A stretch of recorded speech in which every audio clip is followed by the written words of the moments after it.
Mesdames et messieurs, bienvenue dans cette nouvelle émission sur WAB Info TV.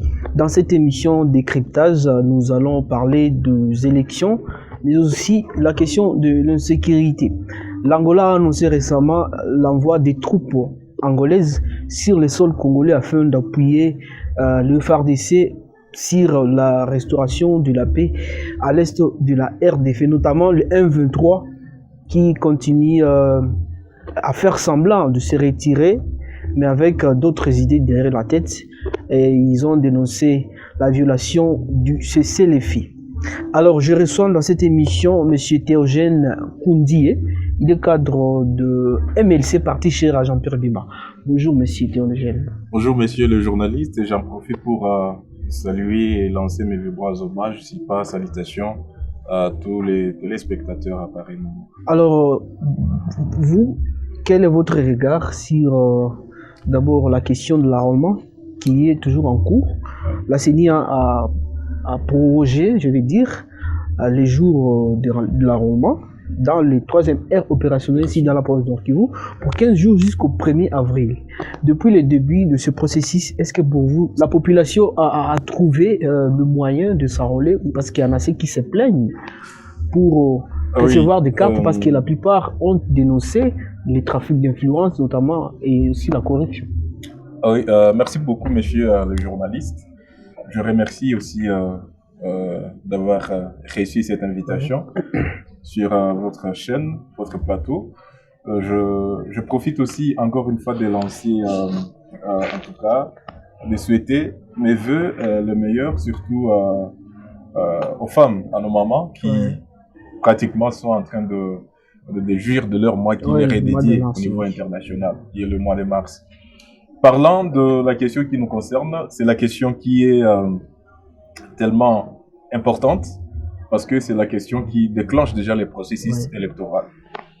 Au niveau de l'Union sacrée et plus particulièrement au niveau du MLC, les gens étaient en train de penser que peut-être les élections ne vont pas avoir lieu, mais chose étonnante, soit chose pratique, le processus a été lancé parce que dès lors qu'il y a eu enrôlement des électeurs, vous avez suivi, je ne vais pas vous le rappeler, vous êtes un homme des médias et nos amis qui nous suivent aussi, vous avez compris beaucoup plus pratiquement comment la CENI, peu importe les difficultés, est en train de faire en tout cas de ne ménager aucun effort pour que ces processus puissent être tenus en date prévue par la Constitution, bien sûr. Parlant maintenant du processus de l'acquisition de la carte d'électeur, certes, il y a certaines bavures. Je salue d'ailleurs l'esprit d'écoute du secrétaire de la CENI ici en province, à qui nous avons adressé plusieurs mémos, plusieurs paroles, plusieurs documents que nous avons écrits, bien sûr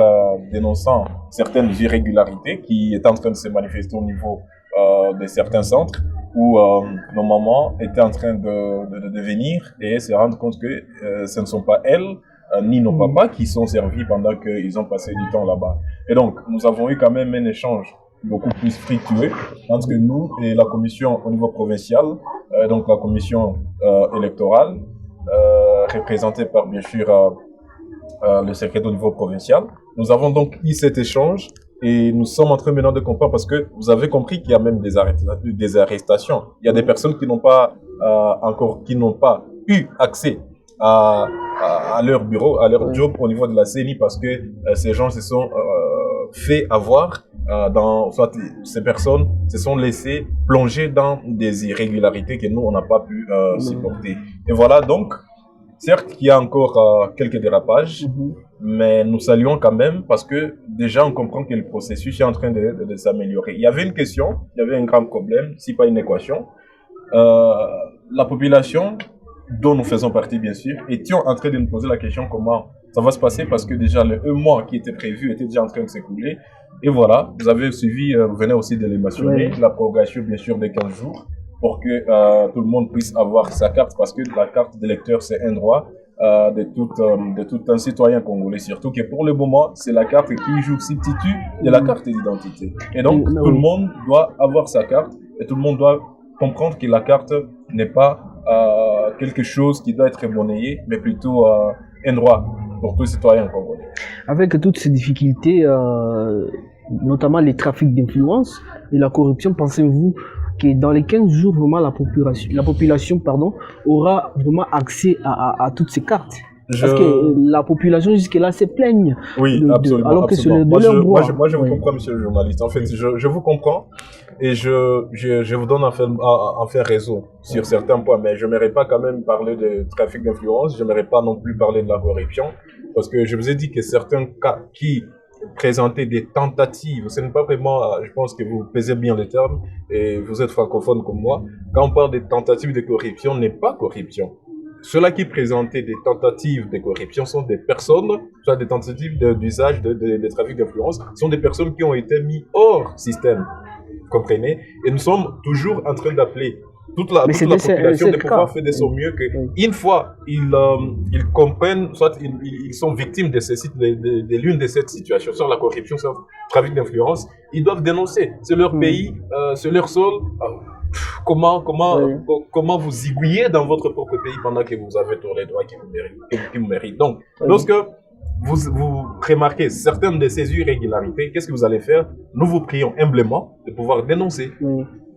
Est-ce que vous pensez que la CENI va aller quand même aux élections avec toutes ces difficultés? L'opposition a dénoncé que la CENI a publié de voix fictives ou un nombre fictif d'enrôlés alors que c'était faux. Est-ce que ce n'est pas une préparation d'un chaos selon vous? Personnellement, moi je crois à la CENI. C'est une institution de notre pays, c'est une institution étatique bien connue. Je crois au processus électoral, je crois à l'effectivité des élections, mais toutefois, j'ai toujours dit aux gens de ne jamais vouloir se laisser berner par certaines choses. Les spécialistes du domaine électoral sont la CENI. Sinon, si tout le monde devrait dire, voilà, la CENI, en fait, qui est expert et qui a la tâche de pouvoir organiser cela? C'est la CENI qui va nous parler. Vous avez suivi le président de la CENI l'a dit, nous sommes là, nous n'avons pas encore de craintes, nous n'avons pas encore de difficultés. Si peut y en avoir, ce ne sont que des politiciens qui vont devoir décider comment on va évoluer, mais nous, on est sur la bonne voie. Ça signifie que l'effectivité des élections ne devrait pas être une crainte pour tout Congolais, pour tout citoyen congolais, parce que c'est un droit inaliénable, je dirais. Donc, c'est un droit que nous ayons les élections. La condition est tellement claire. C'est au moment où on comprend que il n'y aura pas d'effectivité, que maintenant la CENI va dire quoi, va rentrer compte et va justifier certaines irrégularités. Mais pour l'instant, moi je crois aux élections. Et ceux-là qui pensent pouvoir participer devraient se tenir prêts. Parce que les élections, le processus est lancé, est déclenché et rien ne va devoir nous écarter de ces processus. Le président de la CENI l'a dit qu'avec ou sans l'insécurité à l'est de la RDC, il y aura les élections. Est-ce qu'il faut-il organiser les élections pour les organiser ou il faut les organiser dans un climat serein et pacifique? Personnellement, je pense que ce dont nous avons besoin, pour l'instant, sérieusement, c'est la paix. Nous voulons vivre quand même en sécurité. Nous voulons que nos mamans qui sont en train de souffrir vers tous ces camps-là créés à l'interne de leur propre pays, écoutez, il faut que ces gens rentrent dans leur sort. Vous comprenez? Il faut qu'ils rentrent dans leur demeure, il faut qu'ils rentrent dans leur maison, dans leur foyer. Et cela, je ne sais pas si des élections sont une priorité par rapport à la paix. Nous sommes tous des intellectuels, nous sommes tous quand même des personnes raisonnables. Entre aller voter et faisons la paix. Parce que même ces élections, s'il n'y a pas la paix, ce sera des élections qui ne seront pas crédibles. Et lorsqu'il n'y a pas de crédibilité en ce système électoral, ça va encore régénérer d'autres problèmes plus tard. Donc, personnellement, je pense que avec toutes ces personnes qui sont en train de nous suivre, je pense personnellement que les élections sont un droit. Ce n'est même pas discutable. Je ne comprends pas pourquoi les gens s'attellent là-dessus, parce que ce n'est pas discutable, c'est un droit pour tous les Congolais. C'est un droit pour tous les Congolais. Nous savons que voilà, le chef de l'État a un mandat, il est bien structuré dans l'État et dans l'espace. Et ça ne devrait pas être une crainte. Plutôt, nous devrions nous focaliser sur comment pouvons-nous tous contribuer en la restauration de la paix dans notre chère épopée. Plusieurs personnalités ont d'ailleurs demandé à la CENI de surseoir le processus. D'ailleurs, ce sont la plupart des députés de la province de Nord qui ont demandé que la CENI puisse surseoir ce processus en attendant qu'il y ait la paix ici à l'Est. C'est parce qu'on ne peut pas les organiser sans la paix à l'Est. Est-ce que ce n'est pas une bonne raison? Stopper le processus, je dirais pas vraiment une bonne chose. Plutôt sécuriser le processus. C'est ce que moi je dirais. Pas stopper les processus, mais sécuriser les processus. Parce que là, il n'y a pas encore enrôlement dans des zones. Il n'y a pas encore enrôlement dans des zones, mais si vous avez suivi, côté dans les cas déplacés, il y a toujours des zones affectées selon les lieux de provenance de tous les déplacés à l'interne. Donc, l'enrôlement continue. Parce que si vous voyez bien, le jeu de l'ennemi de notre pays, c'est qu'il puisse mettre à mal le système électoral, afin que nous puissions maintenant nous occuper des élections au lieu de nous occuper de quoi? De la restauration de la paix et chasser ces bandits, ces terroristes de notre territoire. Donc, nous pensons plus concrètement que ce qui est très important, c'est de pouvoir sécuriser la population. Très d'accord avec ces systèmes, mais pas avec ces propos, donc, mais pas arrêter le système qui est déjà lancé ou déclenché, sinon ça va créer une frustration dans les fiefs de la population, pendant que c'est la population qui est bénéficiaire et victime de la guerre et bénéficiaire des élections. Vous comprenez ça? Oui. Merci beaucoup. C'est vrai, vous n'êtes pas la voix de la CENI, mais selon vous, si les 15 jours s'effritaient et que la plupart des compatriotes, surtout dans le territoire de Massissi et Rutshuru ou des zones d'insécurité, n'ont pas eu accès à l'enrôlement, qu'est-ce qui va se passer sinon? Est-ce que la CENI va encore augmenter d'autres jours ou comment? Je pense personnellement que cette question m'a été posée l'autre fois quand j'étais dans une autre émission. C'était avant d'ailleurs qu'il y ait cette prolongation de 15 jours. Moi, je pense que les 15 jours, selon ce qui est en train de se passer et selon déjà des améliorations qu'il y a au sein de la CENI, je vous invite aussi de faire le suivi, de comprendre ce qui se passe parce que c'est notre pays, nous devons être informés. Selon moi, mes informations et mes recherches, je pense que le processus a été amélioré. D'ailleurs, si tout va bien, on peut même arriver à ne pas épuiser les 15 jours et on aurait déjà donné. Je parle surtout des zones. Oui, je vous comprends très bien. Oui. Donc on peut rien commencer jusqu'à maintenant. Il y a des zones bien sûr où il y a l'insécurité qui n'ont pas encore commencé l'enrôlement. Nous sommes en train de parler du procès d'enrôlement. Nous sommes au mois de mars. Les élections sont prévues au mois de décembre. Comprenez qu'il y a encore plusieurs mois. Et quand vous comprenez déjà les gens qui ont déjà été enrôlés ici en province et là où il y a bien sûr ces systèmes, bon, c'est déjà un chiffre quand même prometteur. Nous sommes à 1 mois. Alors, bon, il ne faudrait pas quand même qu'on s'ajoute, il faudrait quand même que la population comprenne que les autorités sont en train de faire de leur mieux pour que la paix puisse d'abord revenir et après continuer toujours avec le processus électoral pour faire respecter. Est-ce que vous comprenez comment la tâche est un peu perspicace? Parce qu'il faut d'abord restaurer la paix. L'ennemi est droit au mur avec nous. Vous le comprenez? Et je pense, heureusement que nous vivons ici à Goma avec vous. Et donc, non seulement qu'il faut restaurer la paix et imposer la paix, bien sûr, imposer aussi l'autorité de l'État sur l'étendue de toute la province qui est en insécurité, ça doit aller de pair avec le processus électoral qui ne doit pas être arrêté à cause de tout cela, ou soit à cause de toutes ces histoires. Et nous, qu'est-ce qu'on dit? Nous devons donc aller de pair, prendre les deux éléments, le processus électoral et quoi encore, et la sécurité. Parce que ça doit aller de pair. Donc, on ne peut pas quand même justifier la non-tenue des élections tout simplement parce qu'il y a eu guerre pendant qu'on avait le temps de faire. Parce que le président aussi l'a présenté une crainte. Non, comprenez, bien sûr la crainte doit être là. Et moi je pense, je salue beaucoup plus sa position. Parce que si vous comprenez très bien, le M23, ces terroristes qui sont en train de nous battre, soit de combattre, de nous agresser, vous pensez que ces personnes sont seules? Non. Ces personnes sont accompagnées par des puissances, soit par d'autres pays, parce qu'on n'arrive pas à comprendre. Et donc, quel est leur intérêt? Ils veulent que le pays reste toujours, je ne sais pas, dans une cacophonie où il n'y a pas quelque chose qui commence pour terminer. Et là, maintenant, ça va nous créer des problèmes si une fois le processus n'est pas respecté. Et moi, je pense que toutes ces personnes... notamment les terroristes du M23, devraient comprendre que le peuple comprend tout ça. Le peuple comprend tout ça et il est préparé d'avance avec tout cela. Parce que dès lors déjà que le chef de l'État présente une crainte, ça signifie qu'il est le garant de la nation. Il comprend, il a tous les éléments sur sa table, entre ses mains pour comprendre. Ah voilà, les choses sont en train de marcher comme ça, donc tel ou tel autre. Parce que quand il n'a pas seulement présenté une crainte, il a aussi ajouté en disant que demain après-demain, vous allez dire, voilà, il y a eu élection, je ne sais pas, entre guillemets, je ne sais pas, à l'africaine, négociation à l'africaine, parce que on comprend déjà que le Rwanda qui est en train de nous agresser n'est pas seul. Le Rwanda n'est pas seul, et nous comprenons déjà que la RDC est victime de plusieurs choses. Et heureusement que ces gens comprennent que nous ne sommes pas disons, entre guillemets, des idiots. Nous comprenons déjà ce que subit notre pays. Nous savons déjà notre ennemi et nous savons nous prendre en charge. Nous savons déjà mettre tous les moteurs en marche pour qu'on comprenne comment on doit se prendre en charge. Pour finir cette partie, est-ce que vous ne craignez pas un débâcle électoral, un naufrage électoral, on peut dire encore une catastrophe électorale cette fois-ci pour l'année 2023? Heureusement, nous sommes en 2023. Oui. Ces genres d'histoires ont existé en 2006.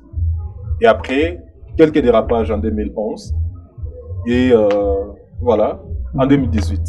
Mais je pense qu'on ne pouvait pas vraiment utiliser ces mots, ces termes de dérapage, ces termes de catastrophes électorales, par rapport à ce que nous sommes en train de faire, de subir ici dans notre pays. Et cela signifie quoi? Moi, je peux quand même, en ma petite analyse en tant que citoyen congolais, certifier tout Congolais que, à la où vont les choses, nous avons quand même foi et confiance que les élections ne seront pas une catastrophe. Merci beaucoup, on attend ça vraiment.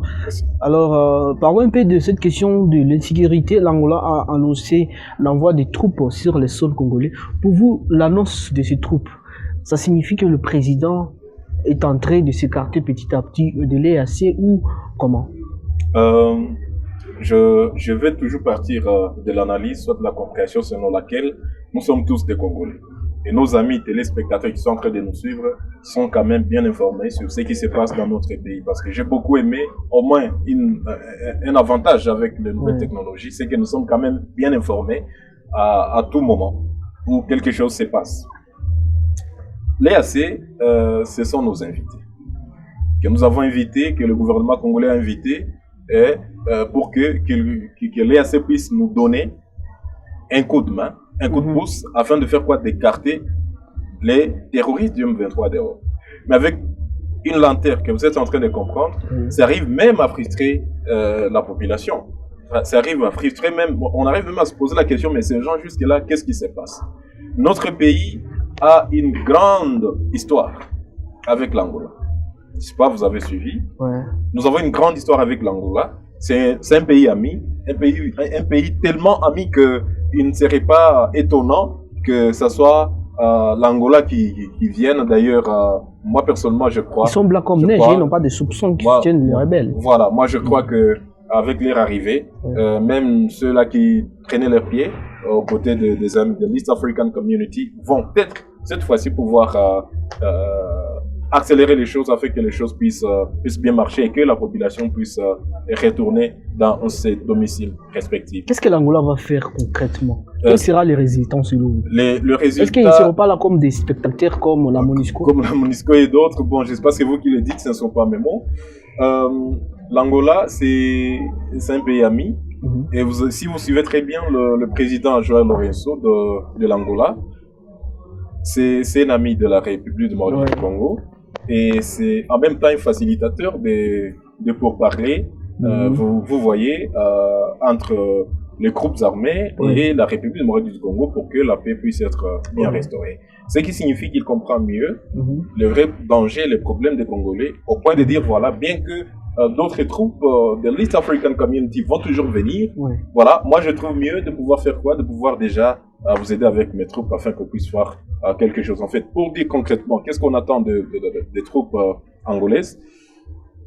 La paix.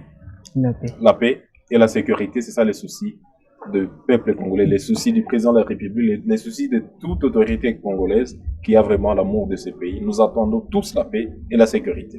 Parce que cela commence par là. Tout commence par là. Faut-il vraiment compter sur les armées étrangères ou la paix doit venir de nous-mêmes? Oui, c'est une très bonne question.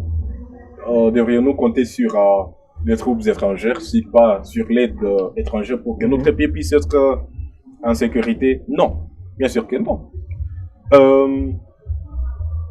D'ailleurs, dans un langage purement africain, on dit que si vous avez un habit que vous vous êtes emprunté ça signifie que ça ne va pas vraiment finir le froid. Même s'il est chaud tellement comment, ça ne va pas finir le froid, ça ne va pas épuiser le froid que vous sentez. Ce qui signifie qu'il est nécessaire d'avoir son propre habit, son propre par-dessus pour qu'on puisse dégager maintenant la chaleur et se sentir à l'aise. Je reviens maintenant pour vous répondre à votre question. Ce qui est très important à comprendre est que nous avons l'urgence d'avoir notre eau. Et c'est blanc comme neige. C'est quelque chose qui voit en tout cas facilement et clairement, et les autorités ont bel et bien compris cela. C'est pourquoi le président de la République a lancé la campagne d'adhésion massive à l'armée, aux forces des armées, pour que les troupes puissent être renforcées et que l'effectif puisse être beaucoup plus considérable pour que nous puissions être enfin indépendants de ces troupes. Certes, elles vont venir nous aider, c'est sûr.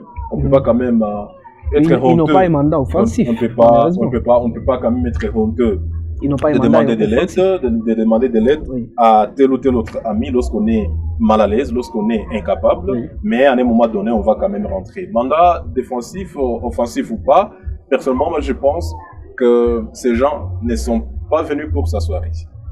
Ils sont venus pour la paix. Bref, nous attendons la paix et la sécurité de la part de ces gens-là. Et après, le peuple congolais devra se prendre en charge, comme déjà, il a déjà commencé, en recrutant des nouvelles recrues dans l'armée, en acquérant de nouveaux équipements au niveau de notre armée, parce que la guerre ne demande pas seulement que l'effectif, mais il demande beaucoup plus une logistique très bien organisée. Merci beaucoup, on va chuter dans cette émission, mesdames et messieurs. Alors, pour conclure, passer la question surtout des élections. Qu'est-ce que vous craignez et quel est l'espoir que vous mettez dans ce processus? Je vais commencer d'abord par ce que je crains. Je crains que le peuple se fasse manipuler. Et je crains que le peuple se fasse manipuler par des personnes de mauvaise foi et surtout par l'ennemi. Mais je ne crains plus. Pourquoi? Parce que j'ai maintenant l'espoir. L'espoir est que le peuple congolais comprend déjà que nous sommes agressés. Et que l'ennemi de ce pays, des personnes aiment toujours le dire, l'ennemi du Congolais, c'est le Congolais, mais nous sommes tous agressés, en fait. Nous sommes tous agressés et nous savons l'agresseur qui est en train de nous mettre mal à l'aise. Et donc, comme nous le savons déjà, et que le peuple se ligue déjà derrière son gouvernement comme un seul homme pour botter dehors toutes ces mauvaises personnes, soit ces mauvaises troupes étrangères qui sont en train de s'aimer terreur et désolation dans les fiefs de notre population, c'est déjà une bonne chose. Parce que vous l'avez bien compris, il y a des dénonciations, il y a des démascations des personnes, des personnalités politiques, pour ne pas personnifier les choses, soit les personnes qui sont en train d'être dévoilées, parce que le peuple comprend déjà que, parce que si vous voyez bien les gens qui sont en train d'être mis à nu, ce sont des personnes qui ont été dévoilées par la population. Donc la population comprend déjà désormais qu'on ne peut plus aller dans les jeux de l'ennemi. Désormais, nous devons nous prendre en charge. L'autre espoir que j'ai est que j'ai un slogan que j'aime beaucoup. Plus rien ne sera comme avant. Le peuple est éveillé, la jeunesse comprend mieux que c'est maintenant le temps de pouvoir y aller. Et c'est maintenant le temps de la jeunesse. Parce que je dirais à tout le monde que l'avenir n'est pas demain. L'avenir, c'est aujourd'hui. Et nous préparons maintenant les générations à venir aujourd'hui. Donc, on ne peut plus dire voilà, que la jeunesse, c'est l'avenir du pays. Non, non, la jeunesse, c'est maintenant. En une minute, sur la question de sécurité, comment entrevoyez-vous l'avenir de la RDC avec l'envoi de toutes ces troupes sur les sols congolais, alors que nous allons vers les élections? Pour la question de l'insécurité, si pas la sécurité, la paix dans notre pays, je ne vois rien d'autre que l'équipement de notre armée et la formation belle et bien faite de nos jeunes frères, nos jeunes sœurs qui se sont enrôlés dans l'armée afin qu'ils puissent servir sous les drapeaux. Merci beaucoup Théogène. Mesdames et messieurs, en tout cas, c'est la fin de cette émission. J'ai reçu Théogène Koundi, membre du MLC, parti sur Jean-Pierre Bemba. Monsieur Théogène, et merci d'avoir accepté notre invitation. C'est moi qui vous remercie, messieurs les journalistes, et je remercie aussi les aimables téléspectateurs qui sont en train de nous suivre. Merci beaucoup. Espérons qu'à la prochaine, vous serez là présent. Si, je serai là. Mesdames et messieurs, merci. Et j'espère que vous autres, vous êtes aussi là. Et je vous invite à partager cette vidéo. Abonnez-vous massivement sur votre chaîne. et je vous fixe un prochain rendez-vous. Au revoir.